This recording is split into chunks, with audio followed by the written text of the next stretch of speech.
watching Mirror TV and welcome to Miami Sports Recap of the Week. And right now, I'm wearing this outfit for today, but this is not a Miami Sport Team of the Week. So this is the reason why I'm wearing this shirt. Hopefully, you guys like the shirt. In fact, I'll put another button on. So anyway, all right. So we're gonna waste no more further time, and we're gonna get right onto it as it is football season, and I want to look professionally.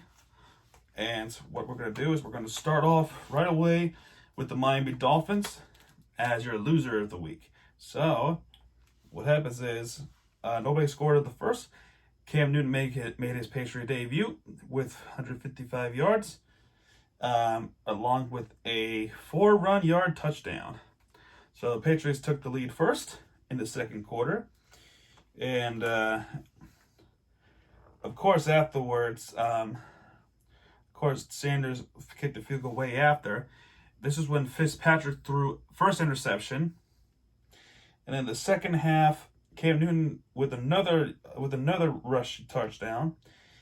Ryan Fitzpatrick throws 191 yards with another interception, which ultimately that's how the Patriots managed to score in the third quarter.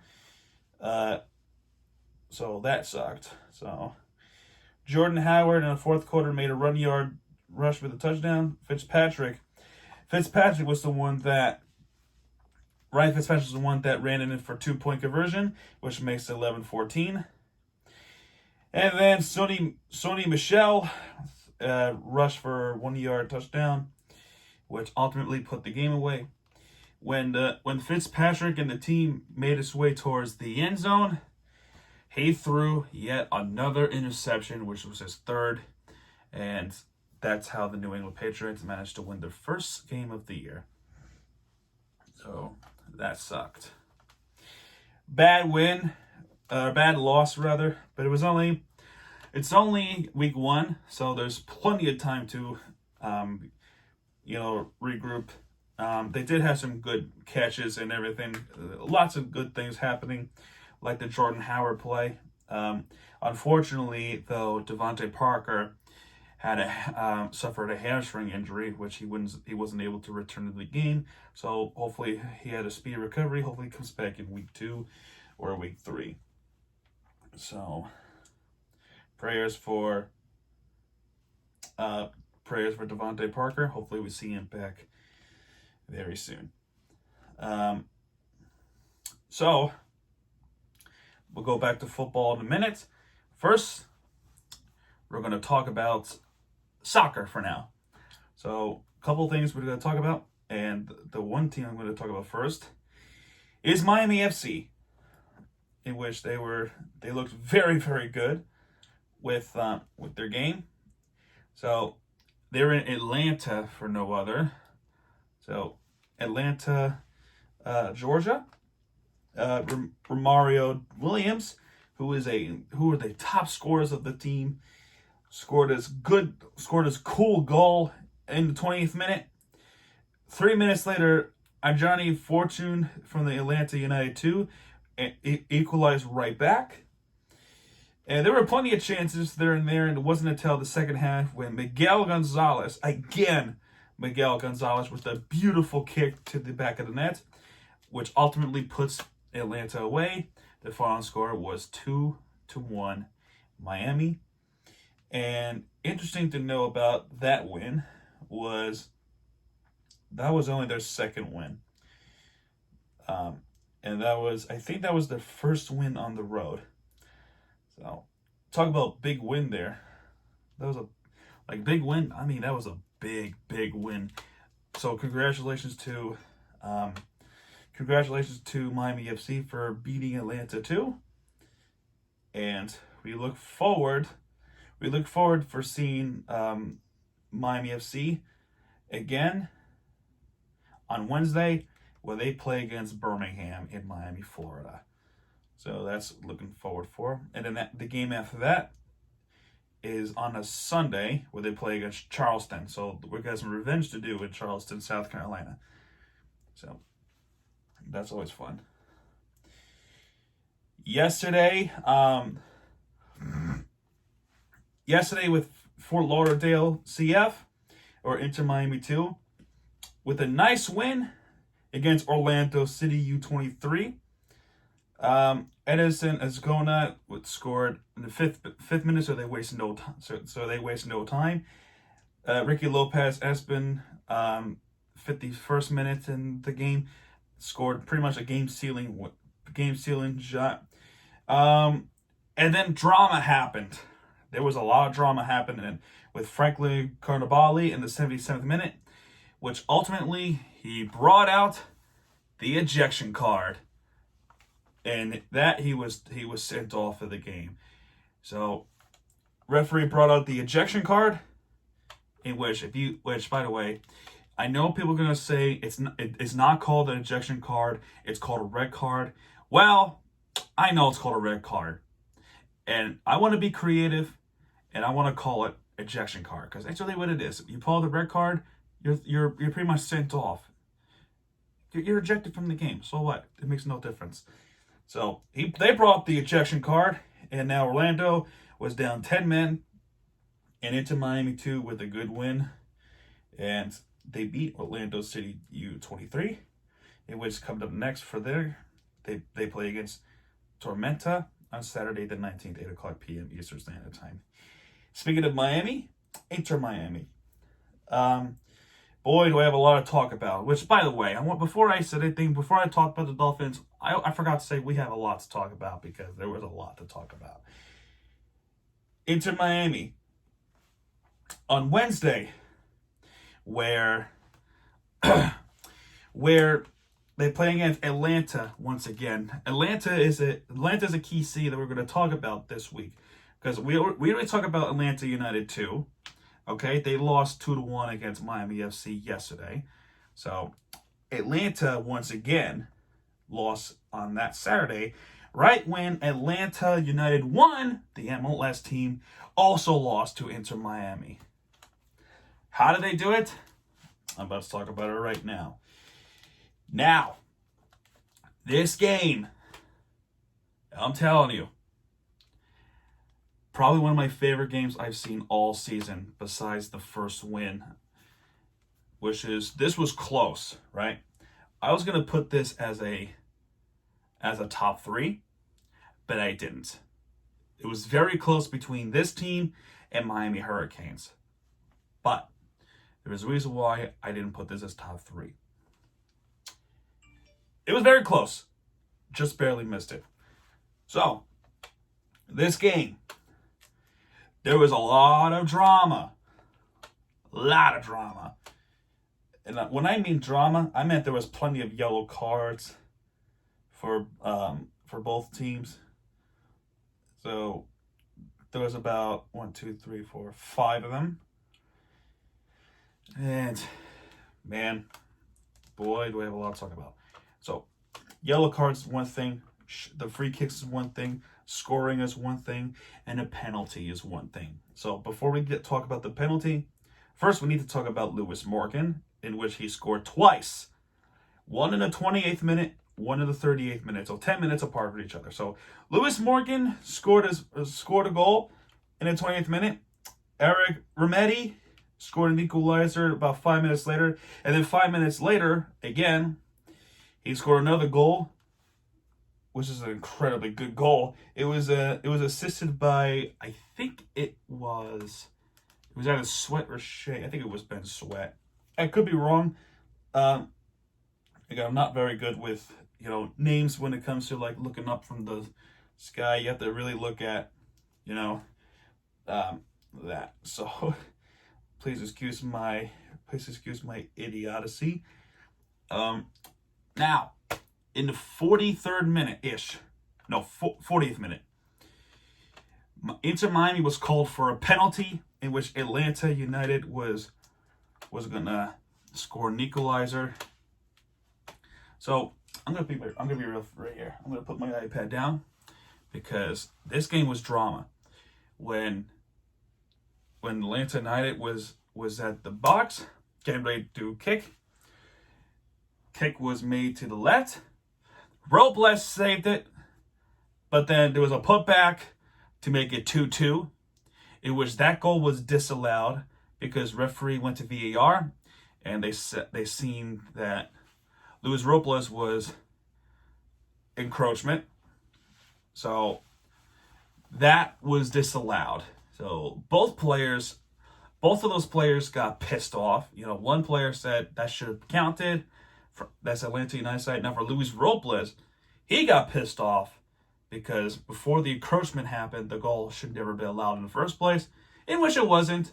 But if you were going to do an encroachment, you have to let them do a penalty kick again. So penalty kick is a big deal with this topic.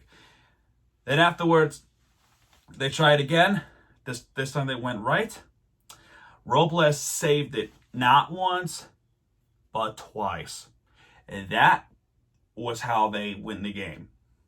Second half, there wasn't much, but they could have made 3-1, but they could have also made 2-2. But everything else besides the second half, that second half was a little bit dull. There was not much to talk about in the second half. The first half was classic. Classic first half. Very memorable for Inter Miami.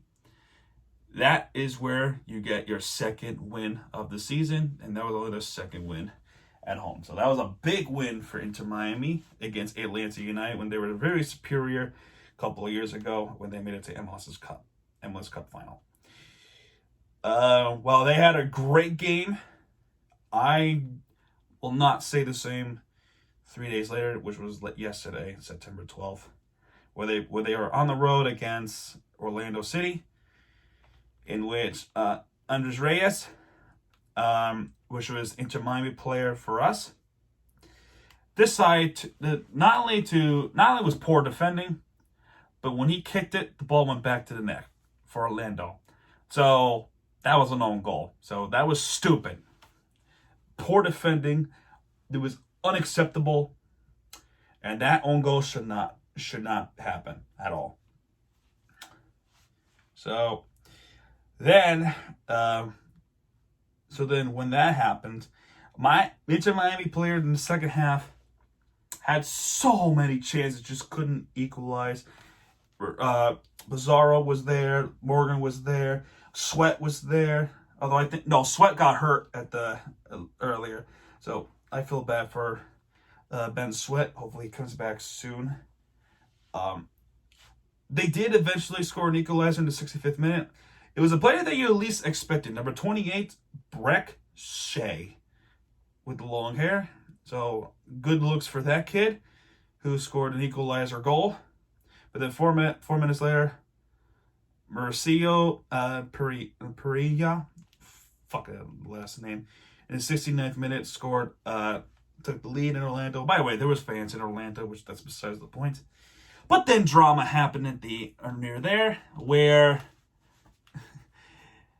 boy was I angry, because what happened was there was a penalty that was called. They went to VAR and they called the penalty. They pointed a spot. And Orlando City, I said ejection card, the red card? There was also an ejection card in that game. So they sent one of the guys off. But then after the penalty was decided, then 2 minutes later, they called offside. Boy, was I very pissed. How do you call a penalty from VAR, and then 2 minutes later you decide to call offside? Which he was. Don't get me wrong, he was offside. But what I was angry about is, how do you change the call after you went to VAR? This VAR is so damn corrupted. It has the word shame on it with the capital S. H-A-M-E. All of them were capitalized up. Shame. That was a big fucking shame of what happened in that game. Referees and the people in the headquarters should be fucking ashamed of themselves, because that was bullshit. You call the penalty and then you decide to just change it up randomly to an offside call. I know he was offside, but when you already called something, you stick to it. Fucking disgrace. Disgrace of what MLS did. That was bullshit. Their next game coming up for Inter Miami was finally their Phase 2 on Saturday, which is only 3 games for Phase 2. I'm not really sure why. Hopefully Phase 3 has more games. They go back to Atlanta to face Atlanta United. And on September 23rd, they go back home to play the Red Bulls. The first team I saw on the MLS vlogs. They played against the Quakes. I'm sure everybody remembered. Then on September 27th, they go on the road to play Philadelphia Union. So those are big, crucial games if Inter Miami want to make the playoffs for the first time in their careers on the first season. But if you want my honest opinion, I don't see them going to the playoffs this year. It could happen next year, but there's a chance that it might not happen this year. So just want to be real with you. All right, next, move on to the top 3. Is the Hurricanes. Why the Hurricanes? Very simple, actually. They dominated against UAB. So what happened in that game was, first football game, Austin Watkins was able to receive it from Tyler Johnson III, in which it was a nice touchdown. But then Miami Hurricanes came right back with Cameron Harris with the 66-yard run. It was a beautiful run. They just fucking pulled through everybody. And that scored an equalizer from the PAT. And then since that, it was pretty much all Miami Hurricanes. De'Aaron King, who was a quarterback, pretty much had like his great first game. He scored a 12-yard run, 12-yard rush. So that puts it to 14-7. And in the third quarter, pretty much not much happened. It was a defensive struggle from the second quarter, from a few minutes in. So then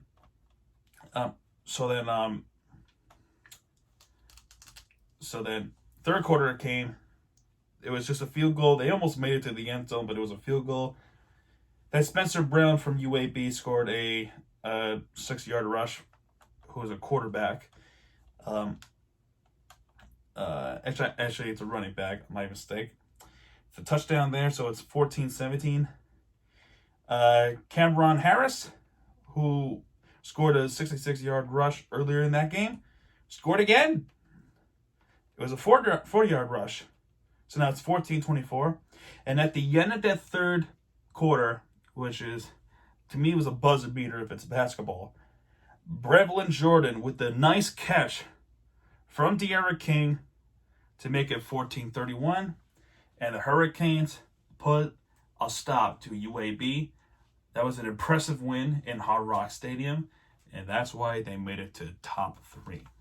Now, the interesting parts, the top 2. It was very, very, very, very close between the Miami Heat and the Miami Marlins. But after the decision I made, Miami Heat is number 2. So we're going to talk about Miami Heat next, because they pulled out a great win in Game 5 to ultimately put the end to Milwaukee Bucks to make it to the Eastern Conference Finals, and which now they face the Boston Celtics on Tuesday. This game, Jimmy Butler once again coming clutch.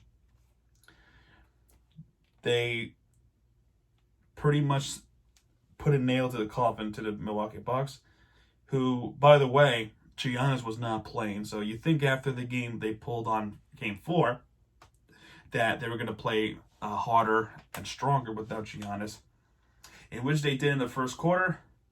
But the rest of the game, it's been all Miami Heat. They were so impressive.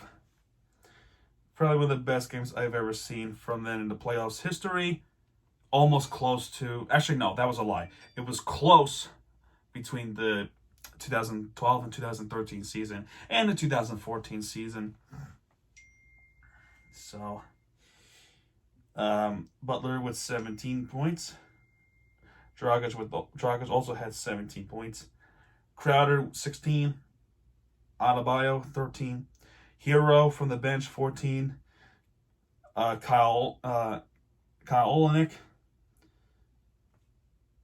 Kelly Olynyk, my fault, scored 12. Olynyk was an impressive player, which he had about 17 minutes. But Tyler Hero off the bench had 37 minutes. Middleton also did very good too. He scored 23, who was ultimately carrying the team, but not enough for them to beat the Miami Heat.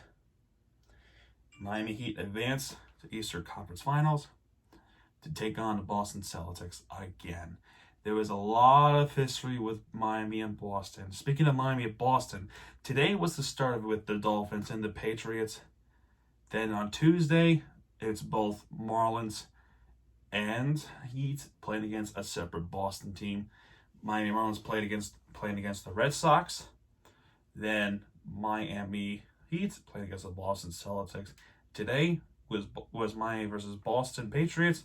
New England Patriots. I know. Do not test me. Do not correct me. I know. So that was fun. And finally, your Miami Sport Team of the Week, the winner of the week. That winner goes to the Miami Marlins with an outstanding performance. Kept fighting back, kept fighting hard. Two big series wins to the Atlanta Braves and the Philadelphia Phillies, who pulverized them today. They outscored them 10-2 today. Although I shouldn't be excited much about it, because what I'm about to tell you was probably the worst game I've ever seen with the Marlins. I know what you're thinking about, and I will get there. But first, we gotta talk about the Atlanta series. And I know, Atlanta again. Atlanta's a big city to talk about with Miami. So anyway, played against Atlanta in Atlanta, which is the big deal, because they were a couple of games and a half behind Atlanta in the first place. This game, it was Jose Urena who gave up a couple of runs. During the game, it was a back and forth. It was a Labor Day back and forth, a classic game. So, with this game, Freddie Freeman hit a double to deep center. It was Ronald Acuna Jr. and Swanson scored. Miguel Rojas was able to hit the ball to left, in which that allows Chad Chisholm to score, which Chisholm's a big deal here. He did multiple firsts in this week. He first stolen base, first stolen steal base, first triple, first home run, first everything. This kid is special. He was born in Nassau, Bahamas. You don't hear too many people who play in these games from Nassau, Bahamas, or let alone Bahamas, rather.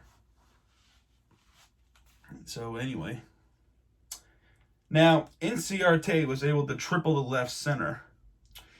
Now, there was drama in the second. There was drama in a second inning.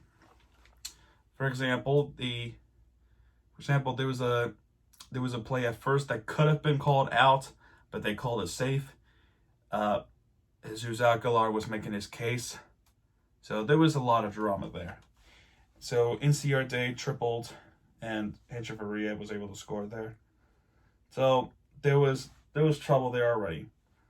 But for the rest of the game, since that second inning, Atlanta was not able to score until the ninth inning, which I will get there. John Birdie hit a single that allowed Jesus Aguilar to score, but Garrett Cooper to score, or Garrett Cooper make it a second. So Aguilar was the one that scored. Jose Urena was able to bounce back from giving up 3 runs. And then Starling Marte is a big guy to talk about because he came in clutch many, many times. He doubled the left. That allowed Miguel Rojas to score. Jesus Aguilar scored. a single to left. That allowed Marte to make it home. Now, Brandon Kinsler comes in 4 pitches later, 3-4. Brandon Kinsler gave up a game-tying home run, and that was from Duvall, which sucked. So that forces us to go to extra innings because we were able to pull through the rest of the inning. Miguel Rojas doubled. I think it was 2 outs. That allowed Garrett Cooper to score. Brian Anderson to third. Bases loaded, and there was a strikeout in which now there was anxiety. And ultimately, Brandon Kinsler was able to get a win. Nick Vincent able to close it out, and that is how Miami Marlins win it 5-4. Day after, they completely dominated. It was a complete game, or a perfect game, in which the Marlins were all over. They were all over right. Pitcher right. So, Sixto Sanchez was pitching. He was able to pitch for 6 innings rather. He only gave up 3 hits. Nick Vincent able to give up 1, so they give up about 4. Matt Joyce homered.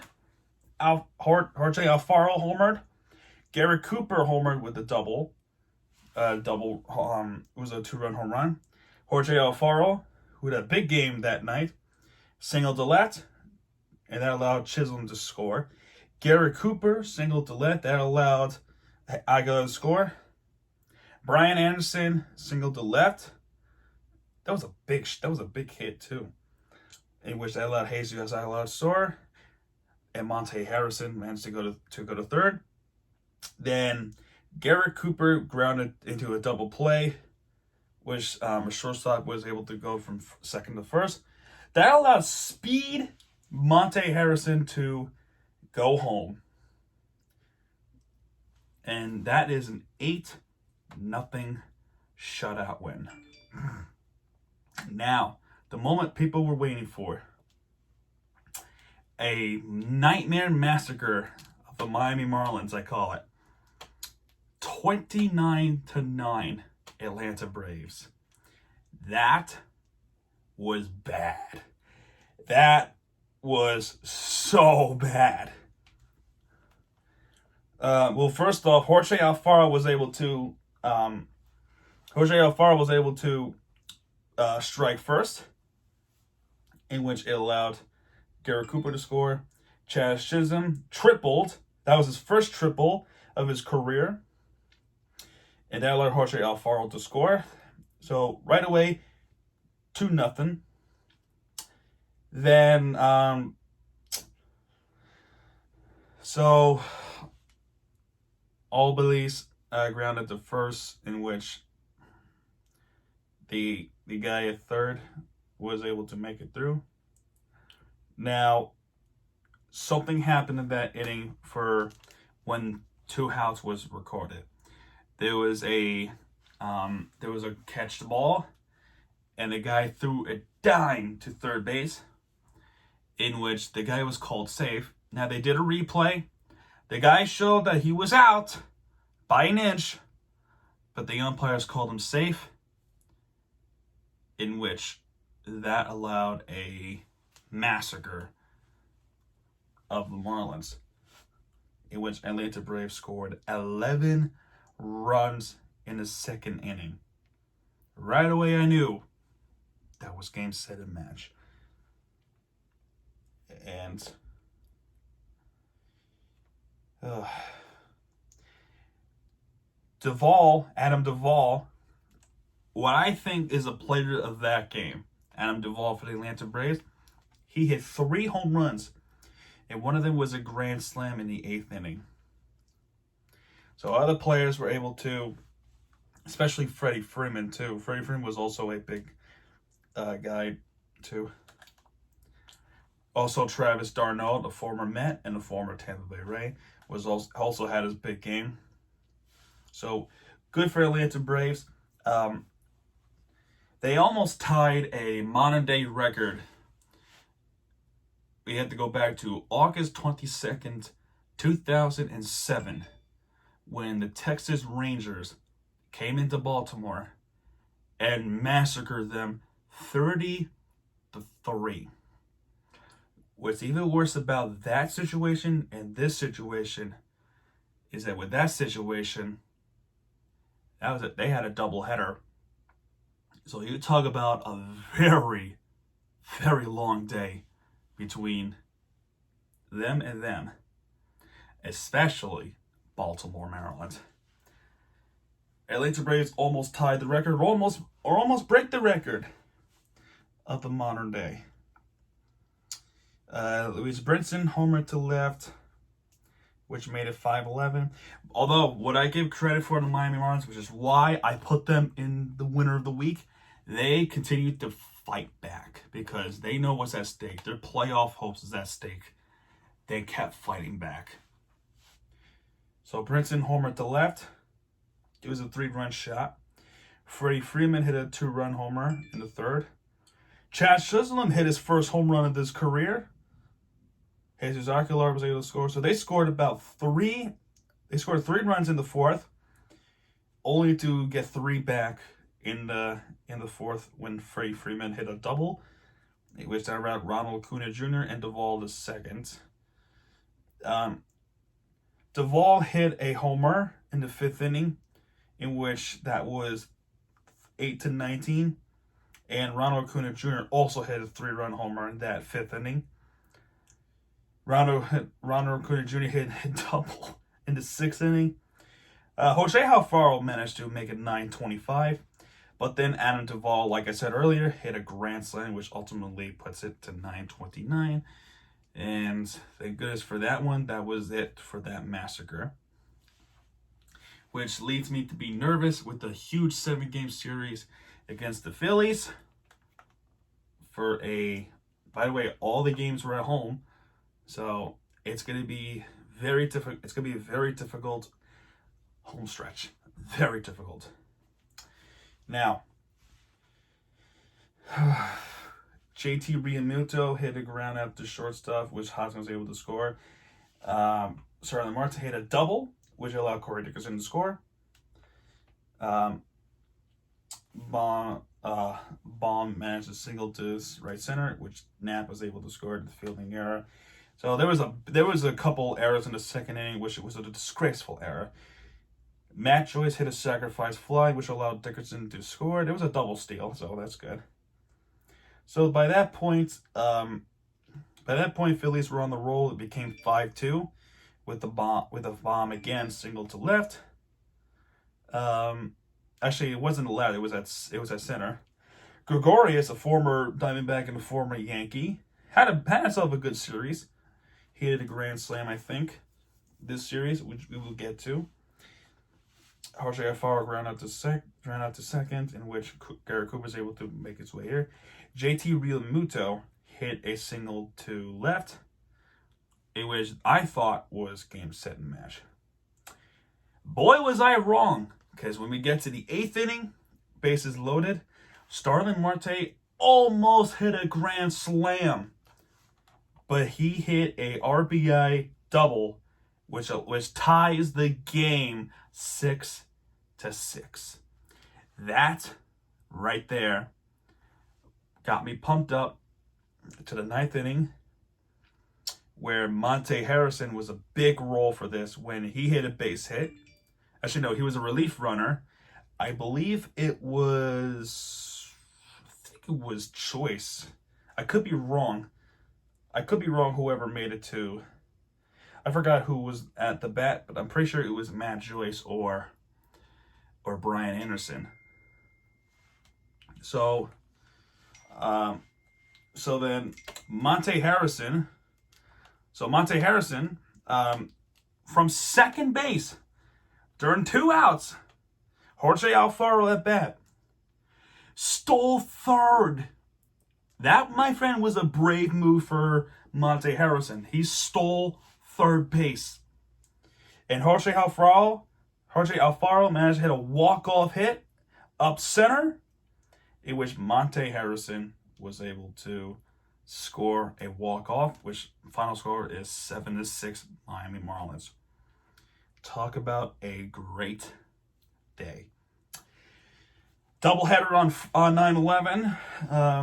Remember those who we lost on 9/11, which was an awful attack. Miami Marlins got massacred. It wasn't as bad as Atlanta Braves did, but it was bad. What much could I say about this game, really? Nola had himself a game. Aaron Nola had himself a good game. Trevor Rogers did not have himself a good game. He gave up quite a lot of runs. So he managed to strike out 5, but that was pretty much it. The massacre happened when Andrew McCutchen, a former Pirate and a former Giant, was able to hit those. And I think he was a former Yankee too. I could be wrong, but I know he was a former Giant and a former Pirate. It all started with the rally with Andrew McCutchen. It was a 2-run blast. Then Segura doubled deep to left. JT Real middle score, and Hoskins was able to score there. Hesley singled to right. Goslin was able to score there. Andrew McCutchen once again hit a blast, but it wasn't a home run. It was actually a single, but it was deep where Bond was able to score. Hoskins homered. It was a 3-run homer. Bond was able to double to left. Hesley was able to double to right. That was the final score, 11-0. And that was a game. That was only game 1, too. Game 2, completely different story. Hoskins grounded to the pitcher. Lewis Brinson homered to left. Isan Diaz, I think it was Isan Diaz, but it was whatever Diaz it was. Yeah, Isan Diaz, who originally opted out of the season, but decided to opt back in. Got himself a base hit, in which Brian Anderson was able to score. In the 4th inning, Jorge Alfaro once again hit a big hit, which could have been a grand slam. I think it was only 3 men on base, but yeah, it could have been a grand slam, in which 2 people were able to score, actually. Jorge Alfaro, there was 3 men on base, I'm sorry. 2 men was able to score. It was Isan Diaz scoring, and Miguel Rojas was able to score. Lewis Brinson to second. So that was a big hit once again for Jorge Alfaro. Andrew McCutchen hit a single, which Ronald Torres, former Yankee, was able to score. Starlin Marte, once again, single to right. Monte Harrison was able to score. That was their last point. JT Realmuto single to center, in which I think that was the first run that Yimi Garcia with the save, who's been brilliant in relief, gave up that run. So that was his first ERA, but no worries. He managed to just shake it off, and that was their win of 3-5. Now, Saturday, the Phillies were able to put them down 12-6, in which Gregorius had himself a game. In which earlier I said Didi Gregorius homered to right with a grand slam, and he did just that, and it only took him a few minutes in the 1st inning. Bryce Harper, the guy who everybody knows at this point, also homered. Brian Anderson homered to left, which it was a 3-run homer, so rally time. But then JT Realmuto was able to score away to the well pitch. So that was a bad wild pitch there. Lewis Brinson doubled to left. Jesus Aguilar scored. That would make it 6-4. Hesley, yeah. Dickerson, Corey Dickerson in the 7th inning. There was some drama, because there was also an error in which it allowed Chad Chisholm to make it to 3rd base. But that excitement ended there, in which Phillies were able to rally back, which they scored about 5 runs to ultimately put the game away, started by a Segura rally. So Bryce Harper actually started that rally. He managed to score first, and then Garlick was able to put the game away. And Jesus Aguilar home run in the 8th inning didn't do much either. That was already game 7 match. Today, September 13th, football day. I can tell you right now, today was a very bad day for Philadelphia fans. Because today, I will tell you real quick, Philadelphia Eagles lost to the Washington football team 17-27 when originally leading 17-0. So that sucked on their part. Then today, there was a doubleheader between the Phillies and the Marlins, in which Marlins had himself a day. And the person who had himself a bigger day than anybody else was Sixto Sanchez, who pitched a complete game. He only gave up a sacrifice fly from Andrew Knapp, in which Bond was able to score. In the 3rd inning, Corey Dickerson singled to right. That allowed Chaz Chisholm to score. And Starlin Marte hit a single to center, in which Jorge Alfaro was able to score. That is pretty much all she wrote. Sixto Sanchez reminded of Paul Severino, our commentator, of Jose Fernandez, the great Jose Fernandez, before he passed away in 2016. Had these crazy changeups and crazy curveballs. This kid is the future of the Miami Marlins. No doubt about it. You heard it first. He completed a game in the 7th inning, and he's going to do some great things. And speaking of pitchers who had themselves a day, we have a debut today. And that is Braxton Garrett, who made it to 5 innings, who almost struck out the side in the first, but with Bryce Harper hitting it to center, Starlin Marte was able to catch that. Already 2 strikeouts, in which Corey Dickerson started the rally, and then Jesus Aguilar hit a single, which allowed Dickerson to score. Marte is at 3rd. Matt Joyce was able to single to left. Starlin Marte scored. And Brian Anderson hit another single, which all 3 of them were singles. Aguilar was able to score there. And man, mind you, there was nobody out. So I was ready to pump my brakes right there. It was gonna be awesome. But then there was a double play, a pretty cool double play. So that kind of stink. The only run that this kid gave up was with the bomb home run. And that was the only run that Philly scored. Marlins answered right back with the Jesus Aguilar double, in which Starlin Marte was able to score from there. In the 3rd inning, there was a funny play in which Jesus Aguilar got called in a rundown. He was tagged by second baseman. He ran out of the baseline as he knew he was going to get caught, and then he didn't get mad. He was just like laughing. It's like this guy didn't even take the game seriously. He had so much fun. That brightened people's day. What really brightened people's day was the 6th inning when Miguel Rojas doubled to left. That allowed Chaz Chisholm to score and Garrett Cooper to score, which allows 6-1. And Wallach, another debut, I think. He was a catcher. He hit a home run. That was his first of the season, probably the first of his career. I haven't heard of this guy at all. So I have a reason to believe that he had his first home run of his career, in which that was a 2-run blast with Miguel Rojas to home. And that is the game 8-1. Philadelphia had a very bad day today. Miami Marlins had themselves a game, and just like that, they won a big series at home for more games to come against Boston and Washington, in which those series are going to be very important. The final score of this game was 8-1.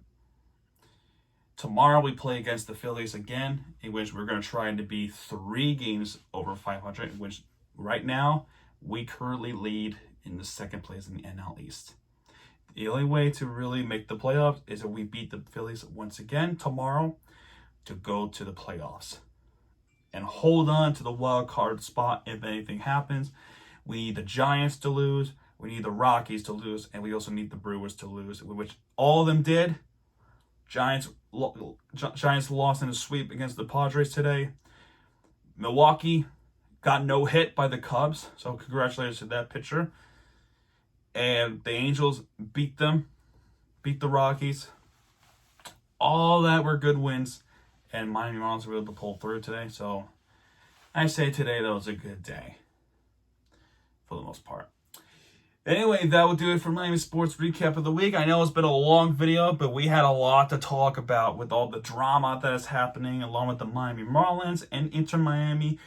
And my gosh, guys, we're going to see some great things. So next week, we will talk about the Miami Heat once more. So that will do it. If you like this video, please give it a like, hit that subscribe button, and follow. And today, Miami Sports. We post this Mirror TV signing out. Good night, everybody.